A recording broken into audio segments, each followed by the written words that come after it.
வேதங்கள் யாவும் ஈசனை போற்றுதே, எழிற்கோலங்கள் காட்டியாடும் நாதனை பாடுதே. ஆரூரன் தந்த பாடல் அடியாரை போற்றுதே, அதில் காணும் நாயன்மாரின் பக்தியை பாடுதே. சம்பந்த தேவாரம் கேட்டு சாம்பல் பெண்ணானதே, அப்பர்தம் தாண்டகம் கேட்டு நாகம் உயிர் தந்ததே.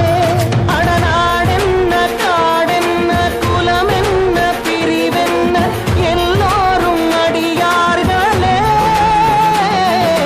திங்கள் சூடிய நாதனே, கங்கை நாடிய வேதனே, மங்கை கூடிய பாகனே,